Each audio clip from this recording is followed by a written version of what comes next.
Not everybody grows up to be rich. You have to struggle. Until it got to a point that I was older and I kept on getting arrested and stuff like that. And then it got to a point that I told myself that I had to get serious. Here is where I changed everything. And I really got emotional to it. It's like, wow, even if you're mad, you're sad, you have a difficult life, but for those 5 minutes that you're eating something, so you just forget about that. Some of my favorite foods of all time are the simplest foods, but that are easy to screw up. So like eggs, steak, pizzas, and burgers. We're here in Cobble Hill, Brooklyn, and we're gonna have the best one. There are a few things that I think America does better culinarily than anywhere else in the world. Burgers is one of those. And I think that New York actually does the best burgers in the United States. And I think the best burgers in New York are right here at Emily in Clinton Hill, which might make these the best burgers in the world. You may think differently. Tell me why you're wrong in the comments, particularly if you don't know how to detect sarcasm. I want to hear from you. We're going to chat to Sammy today, who's the chef, and have the best burger in New York, nay, the world. You have prepared for me the best burger in the world. Is that also your contention, that it's the best burger in the world? Yeah, and not just because you work here, right? No, because I put a lot of pride and joy into this burger. I made so many of them. Yes. It's like part of my life. Yeah. For how long now? 10 years. When first it was me and the owner, Matt Hyland. He was the one who showed me everything here. I started from the bottom. Like Drake. From the bottom to the top. And now you're sitting here with me. I'm not sure it's the same, but yeah. And, he taught me everything. He was my mentor. And then I really appreciate him for everything that he's done for him and Emily. Yeah. They're part of my family. And you've always lived in New York? All my life. From day one. And have you always been a chef? No, done a lot of different stuff. I've done a lot of, hanging out in the streets and stuff like that, life change. Okay, that's not a job. What are you talking about? I had a dark past,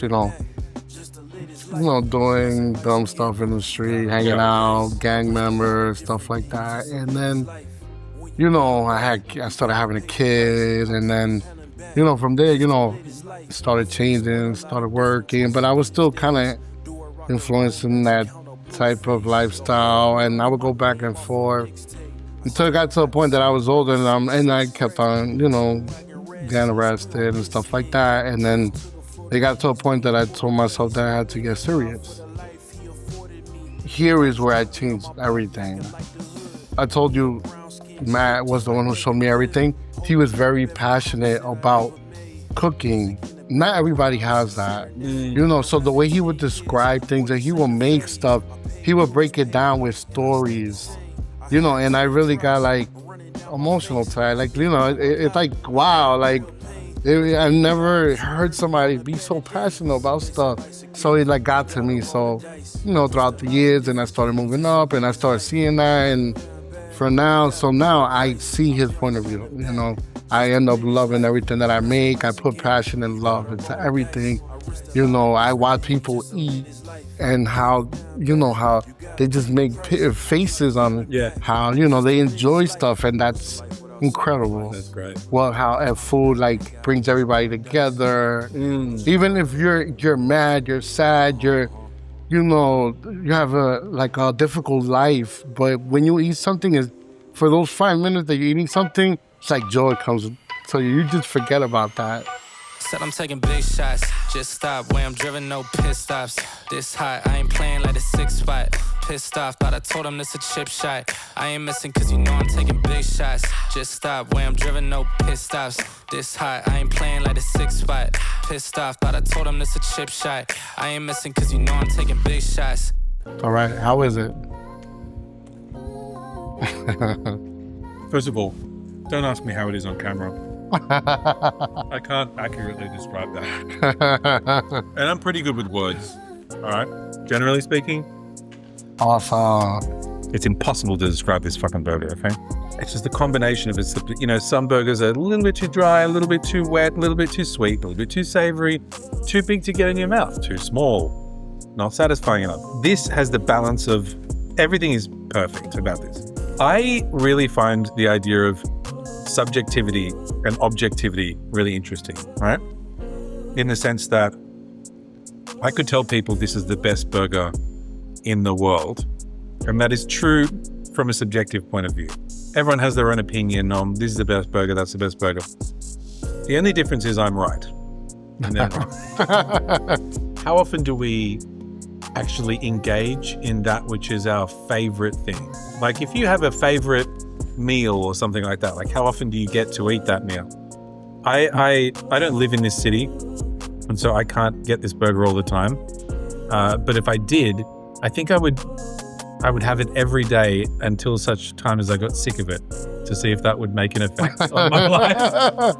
What about you? Have you got a favorite food? Yeah, I like gyros. Yeah? Yeah, they're my thing. Interesting. I They're love great. They're amazing. Lamb gyros. Would that be your last meal? Well, yes. Really? Yes. What would be the context of your last meal? Like, where would you like to enjoy it if the world was ending? In my neighborhood in Queens. I would eat a lamb gyro in Flushing Meadow Park. Right in front of the... Flushing Meadow Park? Yeah, where you ever seen, the movie Men in Black? Of course. So the first movie Men in Black, they had, where they say that they had the alien spaceship. It will be there, right by the globe, right there. Interesting. Yes. That's your favorite place? Yes. I love Flushing Meadow Park. I would be there with my wife. Yeah. And we'll just have our last meal there. So,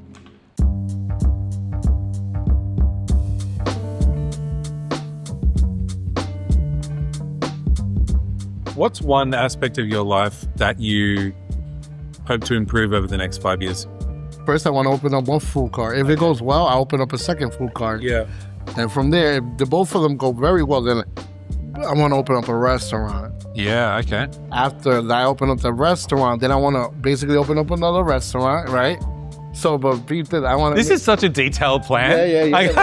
I want to accomplish. This is my goal. This is great. And then, so I want to do kind of like in the daytime brunch, lunch, dinner kind of service. And then on the weekends, I want to throw parties like you, DJ and everything. Yeah. You want to DJ as well? No. I want to have a DJ at the restaurant, like nightclub party. Yes, okay. So I want to do that kind of restaurant.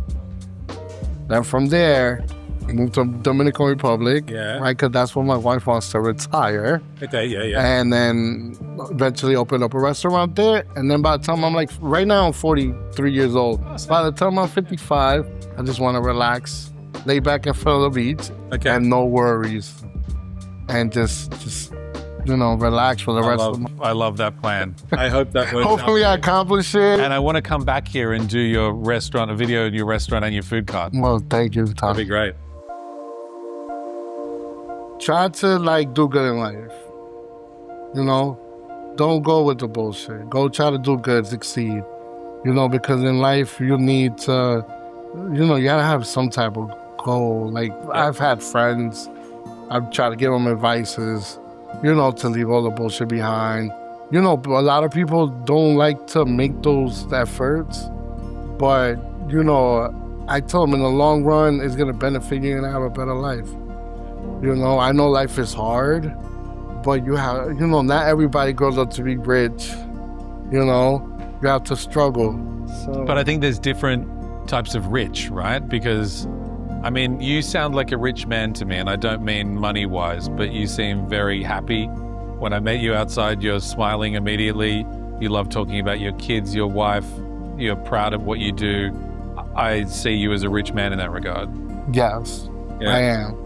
But I struggled to get to that point. Absolutely. It didn't come easy. Yeah. In the beginning it was a disaster. I had my first kid when I was 16. So you can imagine through... That's crazy. All I went through. Yeah. At 16 you can't get a job. So I had to do what I had to do outside in the street to survive. Well, thanks so much. I'm going to finish this off, and then I'm probably going to end it all, because this is an endgame burger. Usually I want to kill the chef. Today it's myself. So. Oh, Tom, Thanks so much, Sammy. it's a pleasure for everything. Thank you. In meeting you. Yeah, and great hopefully I'll see you next time. Sammy Pico is an exemplar of what's possible when one makes the decision to turn their lives around. He brims with the humble qualities that many of us yearn to possess. But he's also an example of how being open to help from those around you is often necessary to get you out of a rut. None of us are exclusively self-made, and sometimes being open to those who reside on the sidelines can make all the difference. Every time I finish an Emily burger, I feel like a shadow of my former self, but here I am, and I'm still alive. As I said, it was the best burger in the world. It is the best burger in the world. I don't care what you say, especially if you say it. There's a larger point about that. It's the objectivity versus subjectivity thing. Like, obviously, subjectively, I'm telling you it's the best burger I've ever had. I just happen to be in the position where I'm objectively right, and everybody else is wrong. But I think objectivity is a product of your own subjective experience in situations like this. I mean, that burger is objectively my best burger, and it's a candidate for my last meal. I think it'll be up in the top 5, actually. Top 10? Top 5? Top 3. Get your ass to Emily now.